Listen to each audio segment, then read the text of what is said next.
Halo guys, sebelum masuk ke cerita, Mimin mau ngasih sedikit informasi kalau di channel ini sudah membahas 7 komik yang masih berjalan. Jadi, untuk update video terbaru harus selang-seling dengan video yang lainnya agar semuanya bisa berjalan sampai tamat. Buat kalian ada yang masih belum nonton dari video Mimin, kalian bisa cek playlist yang ada di halaman channel ini.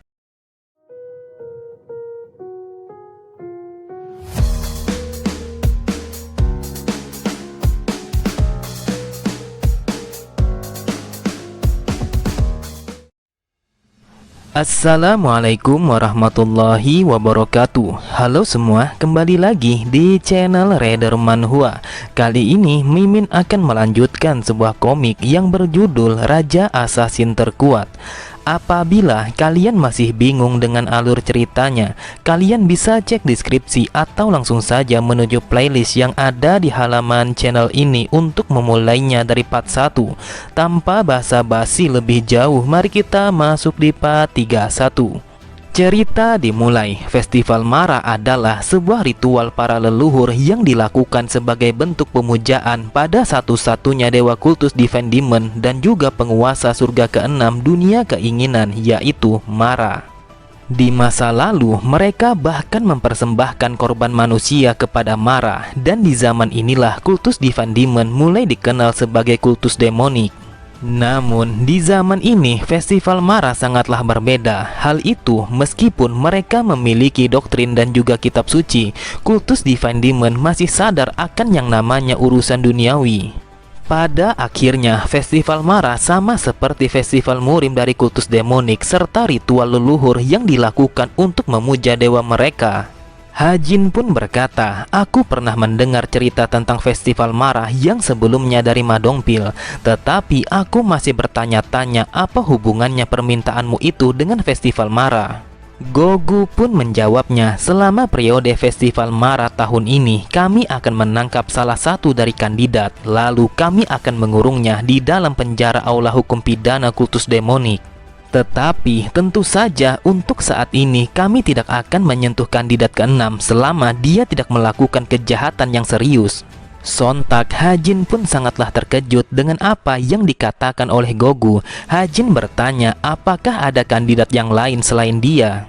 Gogu kembali berkata, tepatnya ada seseorang yang akan dinobatkan sebagai seorang kandidat dan dia akan tiba untuk menghadiri Festival Mara, dan dia adalah putra tertua dari keluarga Pedang Iblis.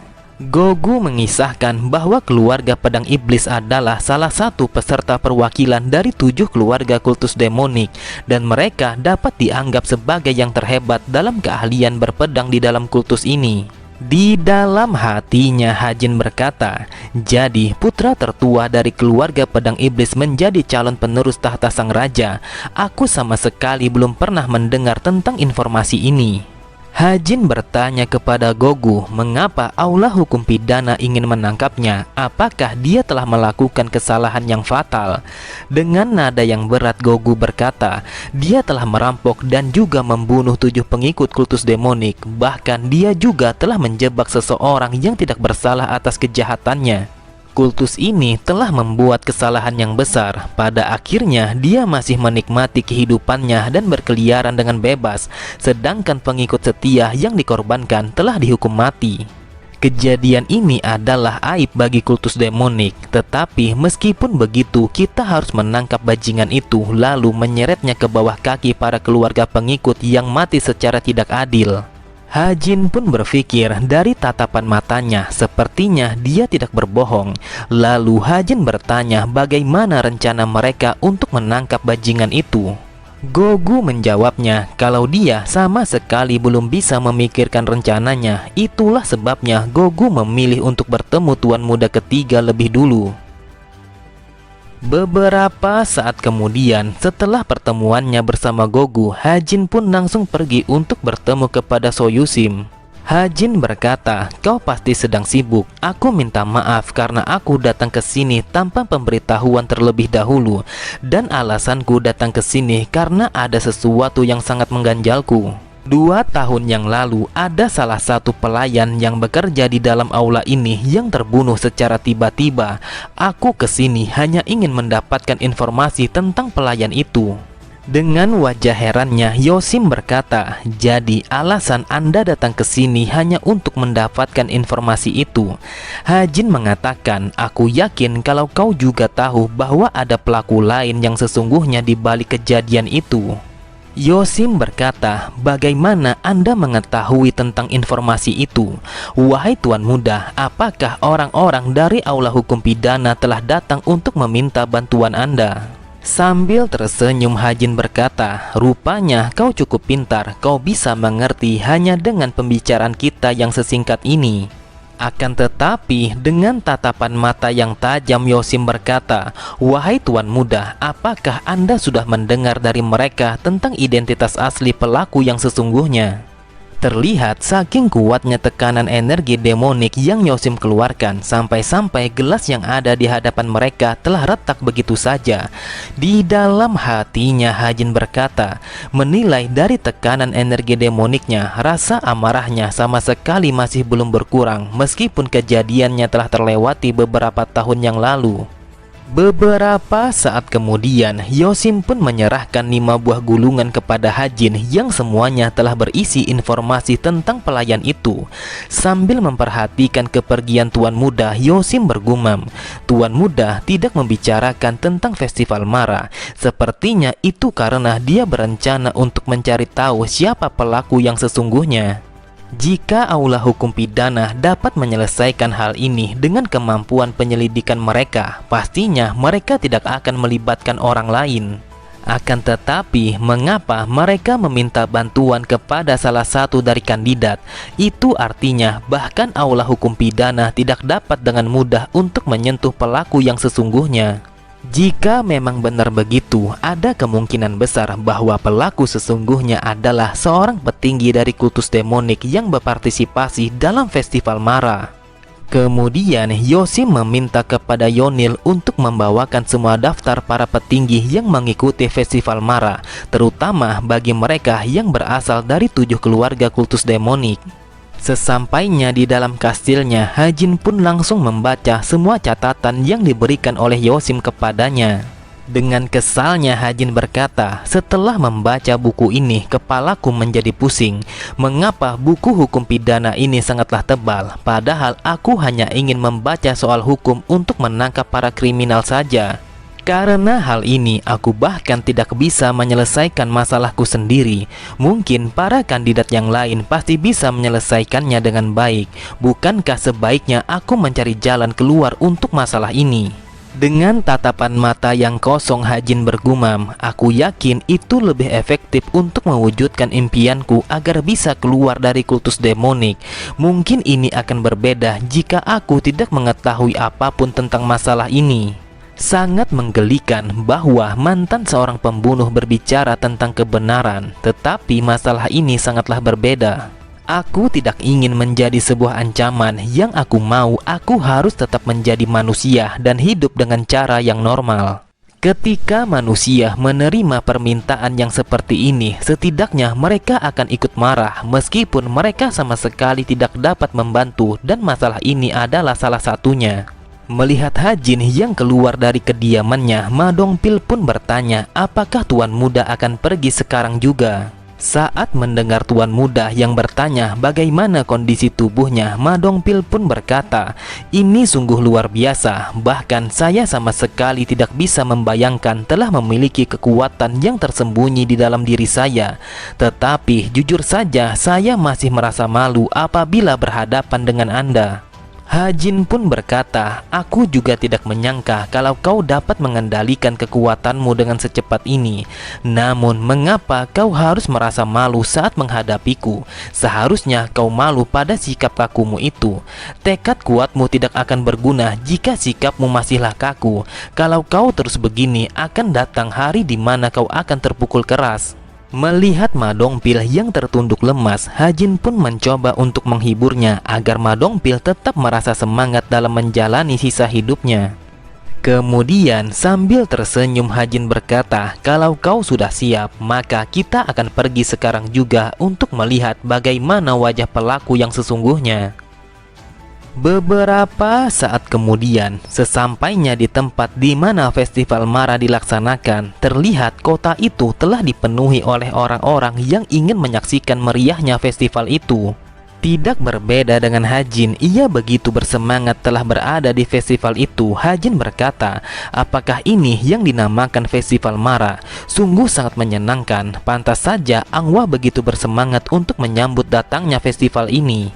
Di sisi yang lain, Ma Dongpil berkata, "Aku tidak menyangka kalau Tuan Muda merasa sebahagia ini setelah hari-hari sebelumnya dia selalu saja berada dalam situasi yang tegang." Lalu Ma Dongpil menjelaskan kepada Hajin kalau teater yang ada di hadapannya itu adalah menceritakan tentang perjuangan hidup satu-satunya keturunan dari keluarga yang jatuh dan akhirnya menjadi pahlawan terkuat di Jianghu. Namun tiba-tiba saja Hajin menyadari bahwa di antara kerumunan banyak orang, ia melihat kalau Reon telah menonton teater itu. Hajin pun langsung menyapanya karena mereka sudah cukup lama tidak bertemu dan menikmati minum bersama. Melihat Reon yang tidak menghiraukannya, Hajin berkata, "Mengapa kau diam saja? Apakah kau masih merasa kesal karena aku terkadang menolakmu saat kau mengajakku untuk minum minuman?" Ternyata Reon sedang menangis setelah ia menyaksikan pertunjukan teater itu. Ia begitu terharu akan perjuangan sang pahlawan Jianghu yang membalaskan dendamnya kepada para musuh-musuhnya. Sambil tertawa, Hajin berkata, "Aku tidak menyangka wanita sekekar dirimu bisa meneteskan air mata hanya dengan menonton pertunjukan itu. Ternyata kau memiliki sisi yang lembut." Terlihat Reon begitu malu dan ia mencoba mengusap air matanya. Lalu Reon berkata, "Dasar bajingan, suasana ini sangatlah memalukan." Tiba-tiba saja terdengar sebuah suara yang berteriak di antara mereka semua, dan ia mengatakan untuk memberi jalan kepada keluarga pedang iblis yang akan melewati wilayah itu. Mendengar teriakan itu, Hajin bergumam, "Akhirnya bajingan itu telah tiba. Ini adalah arak-arakan keluarga bajingan pelaku yang sesungguhnya, dan aku tidak akan menyia-nyiakan kesempatan ini begitu saja." Ma Dongpil berkata, dia adalah Ji Wonwi, sang kepala keluarga pedang iblis, salah satu 7 keluarga dari kultus demonik, dan mereka dikatakan sebagai keluarga terhebat di dalam kultus ini. Ini adalah pertama kalinya keluarga pedang iblis datang ke festival Mara setelah 3 tahun yang lalu. Bahkan kali ini mereka datang bersama para pasukan terhebatnya. Dan juga aku mendengar bahwa putra tertua dari keluarga pedang iblis akan menjadi tuan muda pada festival ini. Sangat luar biasa bisa melihat seni bela diri dari sang kepala keluarga pedang iblis secara langsung dari dekat. Dia memiliki penampilan seorang master yang berdiri di puncak tertinggi, serta tekad dan juga martabat yang tidak tergoyahkan. Yang aku rasakan, auranya sangatlah mendominasi, dan aku sangat bersyukur bisa melihatnya secara langsung di tempat ini. Akan tetapi, tiba-tiba saja Ma Dongpil begitu terkejut ketika Hajin yang ada di sampingnya telah menghilang begitu saja tanpa sepengetahuannya. Dan ternyata Hajin telah berdiri tepat di hadapan para rombongan dari keluarga pedang iblis. Hajin pun berkata, "Apakah kau adalah sang pemimpin dari keluarga ini?" Meski merasa heran, Ji Wonwi berkata, "Siapa kau sebenarnya dan apa tujuanmu untuk mencegat jalan kami?" Dengan santainya Hajin mengatakan, "Beberapa waktu yang lalu aku telah mengalami cedera yang parah dan juga ingatanku telah menghilang. Jadi aku berpikir mungkin saja aku pernah bertemu denganmu sebelumnya." Ji Wonwi menanggapinya dengan berkata, "Aku tidak tahu siapa dirimu, tetapi aku tidak bisa mengabaikan begitu saja sikap lancangmu ini." Mendengar ucapan Ji Wonwi, Hajin pun bertanya kelancangan apa yang telah ia perbuat, sedangkan ia hanya ingin menyapanya saja. Saat mendengar Ji Wonwi yang mengatakan kalau Hajin memiliki mulut yang kotor, Hajin pun kembali berkata, "Padahal aku bertanya kepadamu alasannya, tetapi kau malah menyebutku bermulut kotor. Justru itulah sikap dari orang tua yang lancang. Sekarang aku bertanya, apakah kau sudah pikun sampai-sampai kau tidak menyadari apa yang kau katakan dengan mulutmu itu?" Sontak semua orang yang ada di belakang Ji Won-wi telah mengeluarkan energi demonik mereka yang begitu kuat. Di dalam hatinya Ha-jin berkata, seekor harimau tidak akan terintimidasi oleh beberapa ekor serigala yang lapar. Tetapi di sisi yang lain, sang kepala keluarga terlihat sangatlah tenang setelah menghadapi provokasi yang aku berikan. Dengan tenangnya, Ji Won-wi berkata, aku tidak tahu mengapa kau melakukan tindakan lancang yang seperti ini, tetapi aku akan mengabaikannya dengan kemurahan hatiku. Kemudian Ha-jin berkata, biarkan aku bertanya satu hal kepadamu. Sebagai orang tua, jika kau melihat anakmu melakukan kejahatan yang keji, maka apa yang akan kau perbuat? Terlihat kedua putranya hanya terdiam mendengarkan ayahnya dan orang yang tidak mereka kenal membicarakan sesuatu yang seperti itu. Lalu Ha-jin berkata, mengapa kau diam begitu saja? Apakah sesulit itu untuk mengatakan langkah apa yang akan kau pilih? Sambil mengangkat tangannya yang dipenuhi oleh energi demonik, Ji Won-wi berkata, sudah menjadi prinsipku untuk mengabaikan sebuah omong kosong yang tidak berguna. Maka aku akan mengabaikan sikap lancangmu kepadaku yang kau lakukan sejak dari tadi. Jadi minggirlah dari hadapanku sekarang juga. Terlihat semua orang yang ada di sana sangatlah tertekan oleh hembusan angin setelah Ji Won-wi yang mengayunkan gelombang pedangnya kepada Ha-jin. Melihat itu, Ma Dongpil bergumam, itu adalah seni tangan gelombang pedang yang dimiliki oleh sang kepala keluarga pedang iblis. Tidak kusangka kalau efeknya sekuat ini. Akan tetapi, serangan kuat itu sama sekali tidak ada efeknya kepada Ha-jin. Lalu Ha-jin berkata, hentikanlah trik murahan itu dan cepatlah jawab pertanyaanku. Di sisi yang lain, Ji Won-wi sangatlah terkejut. Di dalam hatinya ia berkata, entah kenapa bocah ini sama sekali tidak tergores, bahkan setelah menghadapi seni tangan gelombang pedang. Kemudian Ha-jin pun menggunakan energi demoniknya dan berkata, sejak dari tadi kau selalu saja memutar pertanyaanku, apakah sesulit itu untuk menjawabnya? Bahkan hanya dengan satu kali hentakan kaki saja, Ha-jin mampu menghancurkan sebagian lantai yang ada di bawah kakinya dengan begitu mudah. Ji Won-wi berpikir, dasar bajingan, berani sekali dia menggunakan seni demoniknya tepat di hadapan mataku. Apakah dia tidak tahu siapa aku sebenarnya? Akan tetapi yang aku lihat, seni demoniknya sungguh kekuatan yang sangat luar biasa. Siapa sebenarnya pemuda ini dan apa tujuannya? Oke semua, cukup sampai di sini dulu pembahasan alur cerita kita. Sampai jumpa di minggu depan. Wassalamualaikum warahmatullahi wabarakatuh.